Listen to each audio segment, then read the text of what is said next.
Middle east की ये sweet इतनी मज़े की होती है, मेरे नहीं ख्याल से कि अगर किसी ने टेस्ट करी हो और उनको ना पसंद आई हो। बसबूसा इतना टेस्टी होता है कि अगर खाना शुरू कर दें तो हाथ ही नहीं रुकता। अरब ममालिक की फेमस स्वीट्स में से बसबूसा एक बहुत ही फेमस स्वीट है। चलिए मिलके बनाते हैं सॉफ्ट सा मोइस्ट सा बसबूसा। अस्सलाम वालेकुम, मैं हूं मदिया और आप देख रहे हैं चैनल जस्ट मदिया उर्दू रेसिपीज़। बहुत ही कोई ईजी रेसिपी होती है। रेसिपी स्टार्ट करते हैं। बिस्मिल्लाहिर्रहमानिर्रहीम। सबसे पहले मैं ऐड कर रही हूँ इसमें सूजी, 1 कप सूजी है ये, और साथ में मैं ऐड कर रही हूँ 1 कप पाउडर मिल्क। जो भी पाउडर मिल्क आपके पास है आप इसमें ऐड कर सकते हैं। पाउडर मिल्क मतलब खुशक दूध की बात कर रही हूँ मैं। 1 कप मैंने चीनी ऐड करी है और 1 टीस्पून मैंने इसमें वनीला पाउडर ऐड किया। आप चाहें तो वनीला एसेंस भी ऐड कर सकते हैं। अब मैं इसमें ऐड कर रही हूँ 2 टिन क्रीम के, लेकिन अगर आपके पास टिन नहीं है जिसको हम गिश्ता भी कहते हैं, तो फिर आप इसमें 1.5 पैकेट मिल्क पैक क्रीम का, कोई भी मिल्क पैक क्रीम का ऐड कर लिएगा। अब मैं इसमें ऐड कर रही हूँ कोई भी ऑयल जो आपके पास कुकिंग ऑयल आप यूज़ करते हैं।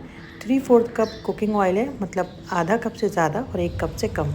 बहुत ही आसानी से इजी वे में बनने वाली ये बसबूसा की रेसिपी होती है। इसमें बहुत टाइप के बसबूसे होते हैं और कुछ बसबूसा मैं आपके साथ शेयर कर चुकी हूँ, लिंक मैं डिस्क्रिप्शन बॉक्स में शेयर कर दूँगी।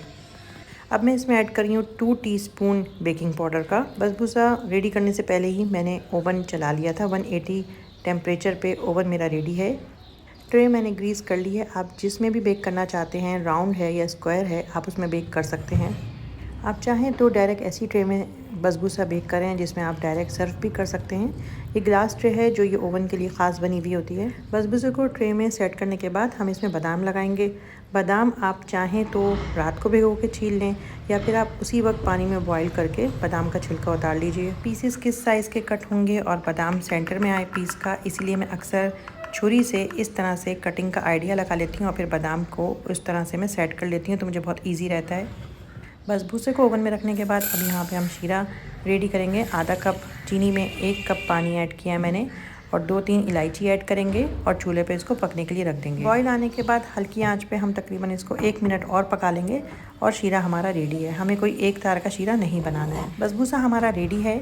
बसबूसे को नीचे से बेक करने के बाद मैंने ऊपर से इसको गोल्डन कलर दिया है। बसबूसा बेक करने के बाद हम इसमें गर्म बसबूसा में ही शीरा ऐड कर देंगे। हल्का गर्म हो तब भी कोई मसला नहीं, हम ऐड कर सकते हैं। मैंने बनाया हुआ पूरा शीरा इसमें ऐड कर दिया और बसबूसा पूरा शीरा एब्जॉर्ब कर लेगा, लेकिन आप चाहें तो शीरे की क्वांटिटी कम ज़्यादा कर सकते हैं। बसबूसा केक नहीं है तो चेक करना थोड़ा मुश्किल होता है और हम उसको ऐसे चेक कर सकते हैं। जब ये बेक हो जाएगा 30 मिनट तो आप देखेंगे कि साइड्स इसकी गोल्डन हो रही हैं। अगर साइड्स गोल्डन हो गई हैं इसका मतलब ये है कि बसबूसा रेडी है। अब आप इसको ऊपर से ग्रिल चला के गोल्डन कर लीजिए। बसबूसा बहुत सॉफ्ट होता है। अगर आप चाहें तो इसको अच्छे से ठंडा करने के बाद इसकी कटिंग करें और इसके पीसेस निकालें। गरम या ठंडा बसबूसा जैसे भी सर्व करें बहुत मज़े का लगता है। बिल्कुल इसी तरह कि जैसे आप बसबूसा ईद पे, बकरा ईद पे, दावत में या इफ्तार में जब भी बनाएं हमेशा पसंद आएगा, क्योंकि इससे दिल नहीं भरता और हाथ तो रुकता ही नहीं है। बहुत मज़े का होता है, बहुत सॉफ्ट होता है। बस तो आप इस बसबूसे की रेसिपी को एंजॉय करिए, ट्राई करिए। मुझे दुआ में ज़रूर याद रखिएगा। मैं मिलूँगी नेक्स्ट रेसिपी में। जब तक के लिए अल्लाह हाफिज़।